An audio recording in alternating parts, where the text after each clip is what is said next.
국내 이슈가 뉴스를 바꿉니다. 세상을 깨우는 황보선의 출발 새 아침.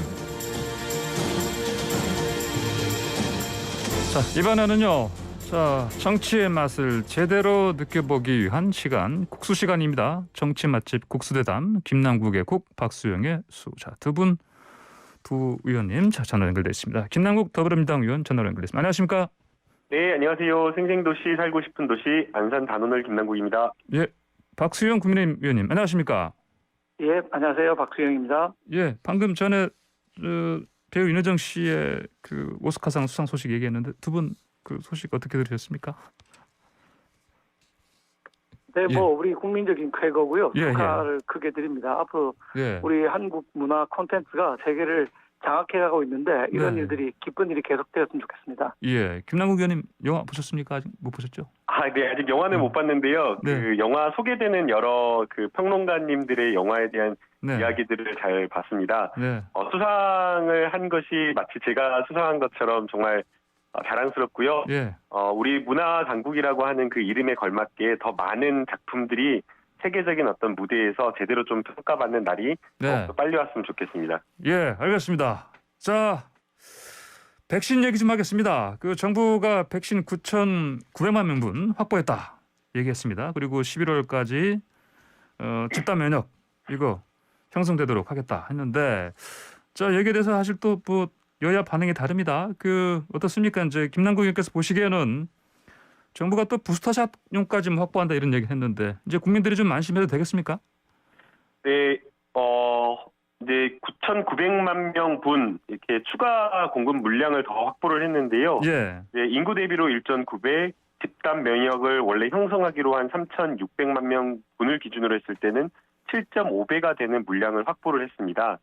네, 정부가 이렇게 추가적인 물량을 확보하겠다라고 하면서 실제로 이렇게 노력을 한 이유를 생각을 해보면요. 기존의 어떤 확보된 물량도 충분하게 집단 면역을 형성하는 데는 뭐 충분하지만 조기에 어떤 그 충분한 물량을 더 이제 공급해서 조기에 집단 면역을 달성하겠다라고 하는 이 목표 시점을 앞당기겠다라고 하는 정부의 계획과 목표가 있는 것으로 보이고요. 또 그리고 이제 18세 미만에 대해서 접종을 확대하겠다. 그리고 이제 뭐 신흥국이나 여러 나라들에서 좀 간간히 들려오는 소식인데 이 변이 바이러스가 또 발견되고 있다라는 그런 어떤 이야기가 나오고 있어서 예. 3차 접종까지 고려한 뭐 여러 가지 상황을 고려한 추가적인 어떤 선제적 대응 조치라고 생각이 됩니다. 그래서 정부의 이러한 역량을 긍정적으로 좀 평가를 하고 싶고요. 결국에는 백신 공급을 계획대로 추진을 하고 그다음에 또 공급도 중요하지만 또 국내에 또 들여와서 접종 계획에 따라서 목표대로 차질 없이 접종을 하는 것도 중요하기 때문에 이러한 것들이 다 중요한 상황이라고 생각이 됩니다. 예. 우선은 뭐 4월 말까지 300만 명 그리고 6월 말까지 1,200만 명. 그래서 1차적으로는 1차적으로는 9월까지 완료를 하겠다라고 지금 이야기를 하고 있고요. 11월까지 2차 접종까지 끝나겠다라고 노력을 하고 있기 때문에 정부가 이 계획에 맞춰서 집단 면역을 충분하게 형성할 수 있도록 했으면 좋겠다라는 생각입니다. 예. 아울러서 저도 이제 어제 저희 지역의 초지동과 고잔동 통장님들 만나면서 여러 주민들의 이야기를 좀 들었는데요. 많은 이야기 들어보니까 주민분들 백신에 대한 기대감이 상당히 큰 것으로 보이고 또 거기에 접종에 굉장히 또 노력을 하신 분들이 일선에 계시는 그 여러 공무원분들인 것 같습니다. 지난해에도 코로나 마스크와 관련된 부분 또 재난지원금 나눠줄 때 주민센터 공무원분들과 통장님 그리고 여러 시의 일선 공무원분들께서 정말 고생 많으셨는데요. 이번에도 백신과 관련되어서 일일이 그 어르신분들께 다 전화드리면서 접종 예약하시고 모시러 가고 이런 노력을 하고 계셔서 이 자리를 빌어서 모든 분들에게 또 다시 한번 감사의 인사를 좀 드리고 싶습니다. 예, 알겠습니다. 자, 야당에서는 이제 이 정부 발표에도 뭐 구체적인 접종 시기가 언제냐 두루뭉실하다 계획이 없다 이런 이제 비판 목소리 나오던데요. 박수영 의원님, 당 내부 목소리 좀 어떻습니까? 제가 보고 저희 당에서 보기로는 확보한 건 아주 잘 된 일이고요. 예. 우리가 의료 시스템이 잘 돼 있기 때문에 백신만 확보되면 사실 접종하는데 그렇게 긴 시간이 필요하지 않은 아주 의료 시스템이 잘 돼 있는 나라입니다. 예. 그래서 확보했다고 하니까 정말 좋은 소식이기는 한데 저희 이제 확보라는 단어가 도대체 무슨 뜻이냐 네. 이런 의구심을 갖고 있습니다. 정부는 확보했다고 하는데 이걸 좀 국민 중심으로 나는 그럼 도대체 언제 맞는데 네. 그다음에 우리는 도대체 언제쯤 마스크를 다 벗을 수 있는데 이런 국민 중심으로 발표를 해주시면 좋겠고 물량을 확보했다고 그러면은 그 얼마의 물량을 언제 들어오는데 얼마 주고 샀다 이게 계약의 핵심 아니겠습니까? 대상물 언제 얼마에 이건데 이 얘기를 하지 않고 확보했다는 얘기만 하니까 그렇게 신뢰가 가지 않는 것이 작년에도 12월 29일에 대통령께서 모더나 CEO 통화를 하셨거든요. 예. 그리고 2천만 명분을 확보해서 올해 2분기부터 공급받기로 했다고 그랬는데 이게 이제 벌써 무산이 된 거가 밝혀졌지 않습니까? 홍남기 부총리는 이거 하반기나 가야 들어올 수 있을 거다 이렇게 얘기를 했는데 그럼 도대체 대통령께서 쓰셨던 확보, 어제 홍남기 부총리가 썼던 확보 이 단어의 뜻이 정확히 무엇인지 국민들 중심으로 내가 언제 맞는지 이걸 좀 알려줬으면 좋겠습니다. 그렇지 않으니까 자꾸 국민들이 의심하고 걱정하고 불안이 커지고 있는 것 같습니다. 예. 예. 결국에는 이게 백신이 못 들어오는 여러 가지 이유가 있겠지만 가장 중요한 것은 이 백신 개발국의 자국 우선주의 이 부분이 가장 큰 것 같습니다. 이제 주요 5대 백신이라고 하는 게 아스트라제네카, 화이자, 모더나, 얀센, 노바백스 이거인데요. 근데 이 중에 아스트라제네카 빼고는 4개 백신 개발국이 미국입니다. 그런데 뭐 잘 아시겠지만 미국 같은 경우에는 자국 우선이다라고 이야기를 하면서 수출 제한이나 이런 것들을 걸고 있는 그런 상황이어서 공급과 관련되어서 우리 정부가 최선을 다해서 노력을 하고 있지만 좀 어려운 그런 점이 있습니다.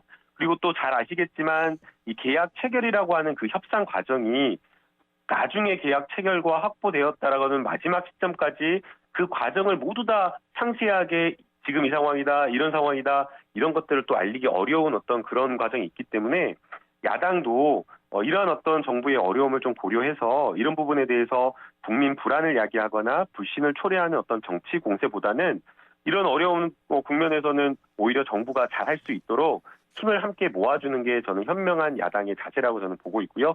그런 측면에서 야당도 오히려 백신과 관련된 부분에 있어서는 협조와 협력을 해주실 거라고 기대하고 있습니다. 예. 야당이 말씀하십시오. 국민 예. 불안을 야기하는 게 아니고 정부가 정확하게 밝히지 않아서 그렇습니다. 김남국 의원님 말씀하신 대로 어떤 과정을 거쳐서 어떻게 해서 이 물량을 확보했다라고 다 밝히라는 게 아닙니다.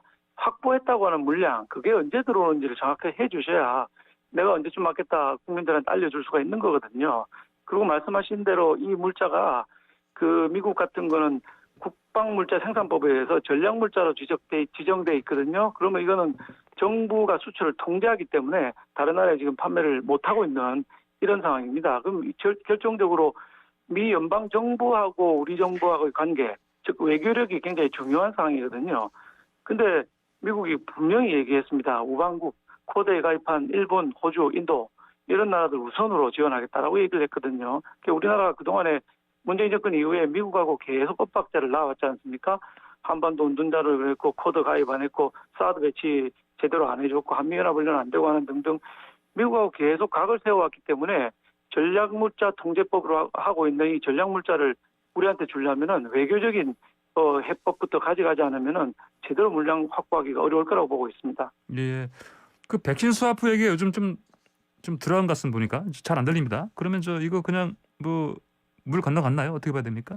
이거는? 그 야당에서 백신 스와프를 제안을 해주셨는데요. 예. 이 부분은 정부에서도 백신 스와프를 적극적으로 추진을 해서 실제로 미국에 실질적으로 제안을 한 것으로 알고 있습니다. 예. 그러나 이제 미국의 그 바이든 대통령의 반응이나 이런 것들을 보면 21일 그 바이든 대통령이 백신을 타국에 줄 정도로 충분히 여유롭지 않다라고 하면서 이제 사실상 거절하는 것이 아니냐라는 그런 평가를 하고 있는 것으로 보이고요. 그럼에도 불구하고 앞서 이제 박수영 의원님께서 말씀하신 대로 외교적인 모든 노력을 다 동원해서 백신이 제때 공급될 수 있도록 해야 된다라고 생각이 됩니다. 여러 가지 이제 한미와 관련된 그 외교적인 어떤 관계를 말씀을 해주셨지만 사실은 일본도 지금 우리나라보다 훨씬 더 접종률이 낮습니다. 일본은 뭐 한일 관계가 미일 관계가 상당히 좋은 걸로 알려져 있지만 그런 어떤 일본에게조차도 이런 백신과 관련되어서는 공급을 충분하게 해주고 있지 않은 것이 미국의 지금 현재 상황이기 때문에 이게 우리나라만의 어떤 특수한 상황이 아닌데 우리나라 외교력이 막 부족한 거 아니냐, 정부의 노력이 부족하다, 언제 공급되냐라고 하면서 자꾸만 이렇게 딴지 거는 식의 그런 어떤 정치 공세는 불합리하다라고 생각이 들고요. 오히려 지금 야당도 여러 가지 어려운 상황이나 지금 공급을 수출 제한을 미국에서 하고 있다는 것을 잘 알고 있고 또 우리나라뿐만 아니라 EU 뭐 다른 여러 세계 모든 국가들이 비슷한 처지에 있다라는 것을 좀 고려해서 정부를 오히려 예. 적극적으로 좀 도와주는 그런 야당의 자세를 취해줬으면 좋겠습니다. 예, 알겠습니다. 예, 정부를 도와주기 위해서 우리 당의 박진 의원께서 미국 통입니다. 박진 의원 외교관 출신이 박진 의원이 백신 수합을 제일 먼저 얘기했고요. 진작 서둘러 쓰면은 훨씬 더 효과가 있을 거라고 생각이 듭니다. 뭐 일본은 우리보다 백신 접종률 낮다고 그랬는데 이번에 스가 총리가 가서 충분한 물량의 파이자를 확보하지 않았습니까? 아니, 저는 거기서 정말 예. 답답한 게요. 일본에서 스가 총리가 확보한 것은 확보했다라고 인정을 해주고 우리나라 스가 총리는 우리 정부가 확보를 했다라고 한 거에 대해서는 인정을 안 해주는 것은 스가 총리는 6월부터 수입한다고 분명하게 날짜를 얘기했어요. 6월부터 저희 나라도 수입한다고. 우리는 확보했다는 9,900만 분 언제 들어온다고 분명하게 얘기한 게 있습니까? 지금 들어온 4.3% 이외에 언제 들어온다고 정확하게 한 건 10%도 안 넘어요. 그러니까 국민들이 안심을 못하는 것이죠. 저는 우리나라 정부의 발표보다 일본 정부의 발표를 신뢰하는 국민의힘을 이해할 수가 없고요. 우리나라의 경우에도 화이자 백신 같은 경우에는 기한과 물량에 대한 약속을 한 번도 어긴 적이 없습니다. 그렇기 때문에 지금 정부에서 확보했다라는 그 발언을 일본에서 스가 총리가 발언한 확보와 똑같은 의미로 좀 해석해 줬으면 좋겠습니다. 아니 그러니까 스가 총리는 6월부터 들어온다고 분명히 밝혔다니까요. 우리도 좀 분명히 밝혀주면 안 됩니까? 그런데 맨날 계약 비밀이라서 밝힐 수 없다고 하니까 국민들이 더 불안해하는 거 아닙니까? 분명히 밝히세요. 그러면 불안하지 않죠. 어제 분명하게 홍남기 정부 부총리가 날짜와 공급과 관련된 접종 시기를 발표했습니다.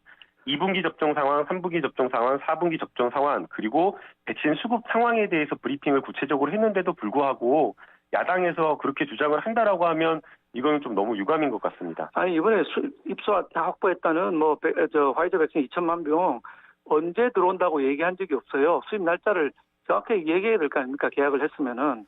그리고 우리 백신 수합 이외에 우리 당이 주장하고 있는 거는 민간의 역량을 확보해서 필요한 백신을 좀 수급하자 이런 얘기를 하고 있습니다. 삼성이 20조 반도체 투자하기로 했는데 미국이 반도체 목말라 하고 있고요.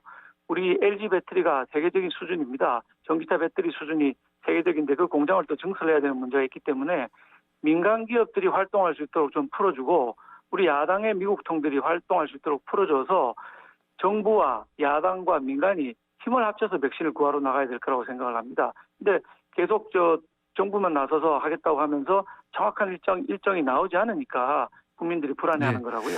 자, 백신 얘기는 여기까지만 하겠습니다. 자, 다음으로 부동산 얘기 좀 해보시죠. 민주당 오늘 부동산 특위 첫 회의하지 않습니까? 김남국 의원님 오늘 좀 정리가 되겠습니까? 방안들 다양한 목소리 나오던데. 네, 이제 부동산 특위에서 여러 가지 이제 부동산 정책을 좀 논의를 할 것으로 보이는데요. 예. 세부적인 어떤 조정, 정책 이런 부분에 대한 제도 개선이 좀 있을 것으로 보입니다. 예. 그런데 이제 일각에서 이야기를 하는 것처럼 정책의 큰 방향이 다 바뀌는 것 아니냐라는 그런 것은 없을 것으로 보이고요. 예. 정부 정책과 큰 틀에서는 정책의 일관성은 지켜질 것으로 저는 생각이 됩니다. 중요한 것은 결국 지금 집값이 너무 많이 올라버렸기 때문에 무주택자에 대한 무주택자에 대한 주택 공급에 대한 방안 이런 부분이라고 저는 생각이 들고요. 그래서 여기에 대한 어떤 논의가 가장 집중적으로 좀 논의가 될 것으로 생각이 됩니다. 예, 알겠습니다. 박 의원님께서는 앞으로 이제 부동산 정책이요, 종부세라든지 거래세라든지 이런 부분 좀 완화돼야 된다 이렇게 보십니까? 당연합니다. 지난번에 정부에서 큰 우를 범한 것이 작년 연말에 보유세와 거래세를 동시에 올리는 우를 범했거든요. 예. 둘 중에 하나는 낮추고 하나는 올려야 부동산 시장이 돌아가는데 둘 다 올린 데다가 공시지가를 19%나 올리는 바람에 더 타격이 이제 국민들한테 크게 간 거거든요. 일부 여당 의원들이 얘기했던 종부세 부과 기준을 9억에서 12억으로 올린다. 이런 정도로 해소될 수 있는 문제가 저는 아니라고 생각합니다. 예. 특히 중요한 것은 1가구 1주택에 대한 세제 혜택입니다. 1가구 1주택 사람이 뭐 부동산 가격 올리는데 1도 기여한 게 없는 사람들이고 오히려 피해만 본 분들이거든요.